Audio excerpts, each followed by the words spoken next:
25 million people, and 80% of them live in darkness. When evening comes, no lamp, no refrigerator, no television. Charging a phone is a luxury. Surgery at the hospital is performed while praying the power does not cut. At school, studying after sunset is impossible. You want to build a factory? No electricity. You want to modernize agriculture? The irrigation pump does not work. You want to refine gold? There is no energy to run the refinery. Per capita electricity consumption, 144 kilowatt hours per year. The global average, 3,649. A Burkinabe consumes 4% of the world average. The electricity an American uses in 1 week, a Burkinabe uses in 1 year. Rural electricity access, 3%. 3%. Out of 100 people, 97 live in darkness. This is Burkina Faso's greatest change. Greater even than terrorism. Because to fight terrorism, you need drones. For drones, you need electricity. For intelligence, you need computers. For computers, you need electricity. For factories, you need electricity. For hospitals, you need electricity. For schools, you need electricity. Everything comes back to electricity. And this chain, until today, no one has been able to break. France was here for 60 years and did not build electricity infrastructure. The US signed a $500 million Millennium Challenge Corporation agreement and canceled it after the coup. The World Bank gave a $50 million loan and achieved a 4% increase, from 10 to 14. That is all. But today I will give you news, and this news will change Burkina Faso's history. Russia's Rosatom Corporation will build a nuclear power plant in Burkina Faso. 1 second. If this is your first time watching this channel, I need to tell you something. This channel tells the story of Africa that Western media does not show. CNN shows you crisis in Burkina, but does not show the nuclear power plant project. BBC tells you about Africa in darkness, but does not tell you the plan to escape that darkness. France 24 does not mention that France exploited Burkina for 60 years and left it without electricity. These stories exist only here. Subscribe, like, and watch this video to the very end. Because at the end, I will show you a comparison. I will put Burkina's energy plan next to France's energy plan side by side, and you will see the magnitude of the irony. Let me tell the story from the beginning. July 2023, St. Petersburg, the Russia-Africa Summit. I sat at the table with Putin, and I spoke very clearly. We have a critical need for energy. This is a very important point for me, because if possible, we need to build a nuclear power plant in Burkina Faso. Our position is strategic. We are in the heart of West Africa, and there is a serious energy deficit in the region. Putin listened, and the process began. October 2023, in Moscow, during Russia Energy Week, the first memorandum of understanding was signed with Rosatom. Our Minister of Energy and Mines, Yakuba Zabreguba, and Rosatom Deputy Director General Nikolai Spassky signed the document. Rosatom's statement: this memorandum of understanding is the first document between Russia and Burkina Faso in the field of peaceful nuclear energy. The first document. Burkina Faso was stepping into nuclear energy for the first time in its history. June 2024, at the St. Petersburg International Economic Forum, the second phase. Rosatom Director General Alexei Likachev and our Minister Guba signed 3 new memorandums of understanding on education, infrastructure development, and public awareness. What do these 3 agreements mean? First, education and personnel training. Students from Burkina will be sent to nuclear universities in Russia. Teacher exchange programs will be established. Nuclear engineering curriculum will be integrated into the University of Ouagadougou. Second, nuclear infrastructure assessment and development.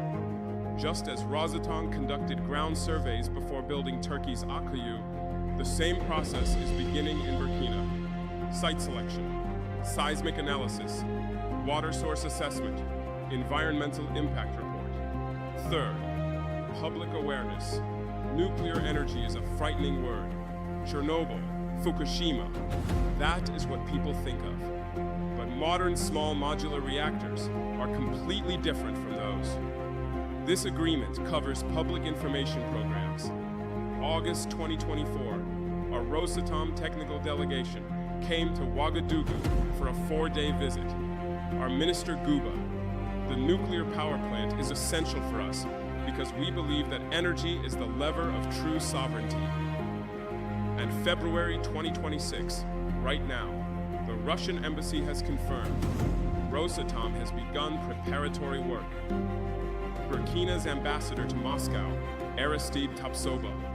We have excellent relations with Rosatom. Our students are already studying nuclear technology in Russia. In 5 years, I think we will be able to build a nuclear power plant. For now, we are looking at small modular reactors. But in the future, of course, we will build a large one. 2030 target, 4 years, small modular reactor, and then a large nuclear power plant. Now, stop and let us calculate what this means. Burkina Faso's current total installed capacity is approximately 400 to 450 megawatts. The vast majority comes from thermal power plants burning heavy fuel oil, expensive, dirty, dependent on imported fuel. The rest is electricity imported from Côte d'Ivoire and Ghana. So Burkina buys a significant portion of its electricity from its neighbors. Sonabel, the national electricity company, produces from heavy fuel and hydroelectric. But this covers only about 60% of demand. The rest is imported through the West African power pool from Côte d'Ivoire and Ghana. Over the last 10 years, electricity demand increased by 13%, but supply increased by only 8%. The gap is growing. Every year, more people must live with less electricity. The average power outage duration in 2018 was 233 hours per year. A Burkinabe spends 10 full days per year in complete darkness. That is for people connected to the grid. Those without a grid connection, 365 days in darkness. This is a strategic vulnerability. If relations with your neighbor deteriorate, your electricity is cut. If ECOWAS imposes sanctions, electricity becomes a weapon. That is exactly what was done to Niger. The electricity flowing from Nigeria to Niger was cut. A small modular reactor typically has 50 to 300 megawatts of capacity, half of Burkina's current production from a single unit. As Ambassador Tapsoba said, it could double the country's electricity production. And what are nuclear energy's advantages? First, it is constant.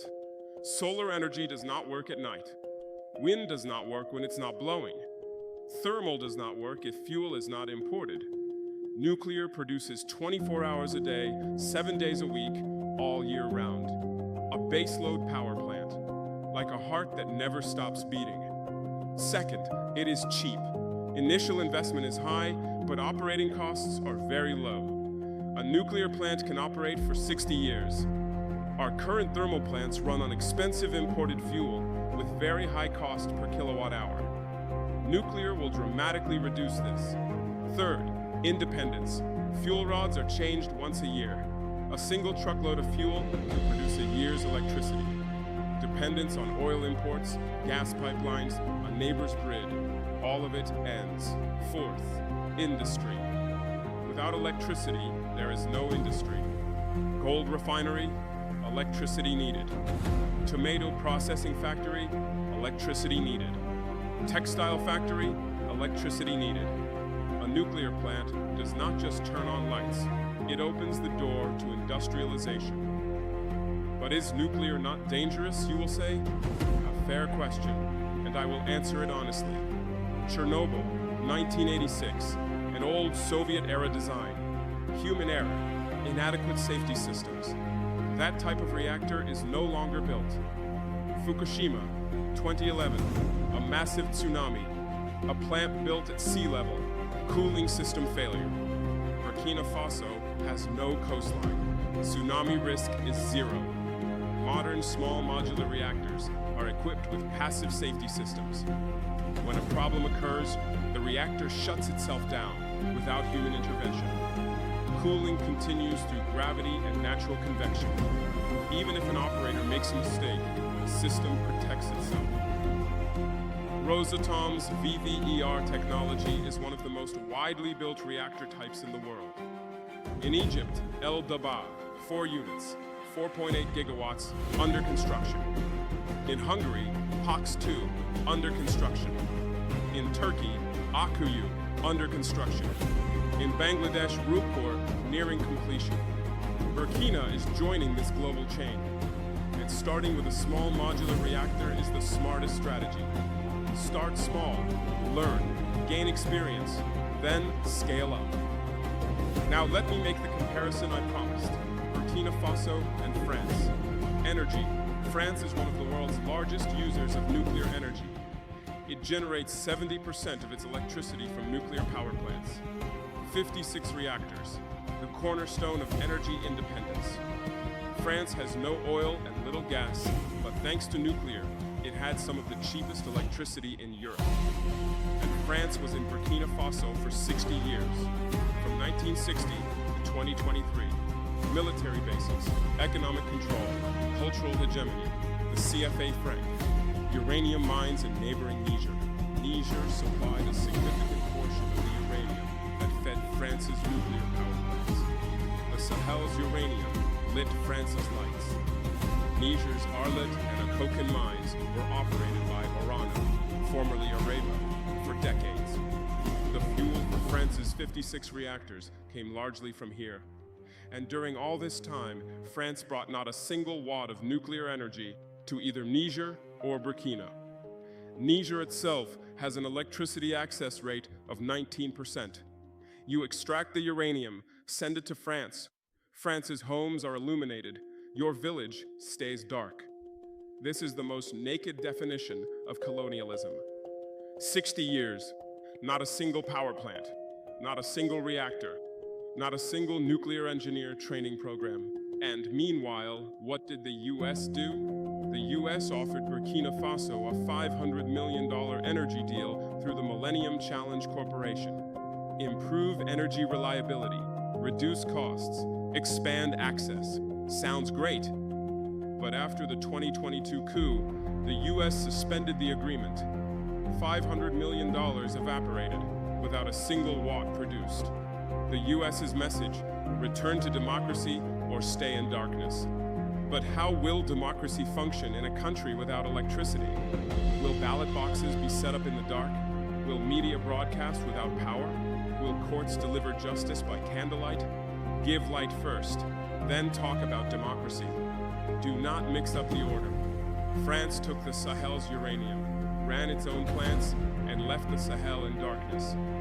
The US promised $500 million, pulled back when the coup happened, and said stay in darkness. Neither brought light to Burkina. And now, France is gone, Russia has arrived, and Rosatom is building a nuclear power plant. Do you understand this irony? France took uranium for 60 years and did not build a single plant. Russia, in 3 years, is starting construction. And this is not just Burkina. Rosatom is running projects across the entire Sahel. Solar energy and nuclear feasibility studies in Mali. Plans for processing uranium locally in Niger. Across the entire AES geography, an energy sovereignty movement. Ambassador Tapsoba's words are very important. For now, we are looking at small modular reactors, but in the future, of course, we will build a large one. This is a vision. Today, 50 to 300 megawatts. Tomorrow, gigawatt scale. And Burkina's position, the heart of West Africa, is strategic. A nuclear power plant could enable not just powering Burkina, but exporting electricity to neighboring countries. Today, we import electricity from Côte d'Ivoire and Ghana. Tomorrow, we could be selling to them. From importer to exporter, from buyer to seller, from darkness to light. Now think about this alongside the entire transformation. When I came to power in 2022, Burkina Faso had electricity access at 20%. Food dependence on imports. Gold exported raw. French military bases on our soil. Subject to ECOWAS rules. Indebted to the IMF. Surrendered to terrorism. In 2026, Burkina Faso has nuclear power plant project underway. 2030 target. Food self-sufficiency declared December 31st, 2025. First gold refinery under construction. French soldiers long gone since February 2023. Left ECOWAS, created the AES, became a confederation. IMF said, remarkably resilient. Current account turned to surplus. Operation Ice Wall recaptured dozens of towns. And now, nuclear, the last link in the chain of darkness, about to be broken. But let me be honest, a nuclear power plant requires technological infrastructure. It requires trained personnel. It requires a regulatory framework. It requires safety protocols. It requires financing. Rosatom offers very attractive financing terms, but 60-year operating, maintenance, and fuel supply contracts also come with it. This is a long-term bond, not to Russia, but to Rosatom. We know this, and we will apply our multi-partnership strategy in the energy sector as well. Nuclear with Rosatom, yes, but at the same time, we are increasing our solar energy capacity. The Zagtuli solar plant is already operational. More are planned. We have hydro potential. The Bagre Dam produces electricity. Nuclear is not the solution by itself, but nuclear is the backbone of the solution. Baseload power, reliable 24/7 production, and on top of it, solar, wind, hydro will be added. Write in the comments, what is your country's electricity access rate? And does it have a nuclear power plant project? Send this video especially to friends in African countries experiencing energy crises. Nigeria, 220 million people, Africa's largest economy, but constant power cuts. People live on generators. Billions of dollars go to generator fuel every year. South Africa, Africa's most developed infrastructure, but years of load shedding. 6 to 8 hours of power cuts per day. The economy is collapsing. Congo produces 70% of the world's cobalt, powers the batteries of Tesla, Apple, Samsung, but 80% of the population lives in darkness, and all of them experience the same problem. They have resources, but cannot convert those resources for their own people. Nigeria has oil, but cannot refine it. Congo has cobalt, but cannot process it. South Africa has coal, but cannot keep its plants running. We in Burkina have limited resources. No oil, no coal, but we have will, and will can overcome a lack of resources. Nuclear is the proof. Even if your soil has no uranium, you can build a nuclear power plant, because nuclear fuel is small, portable, and long-lasting.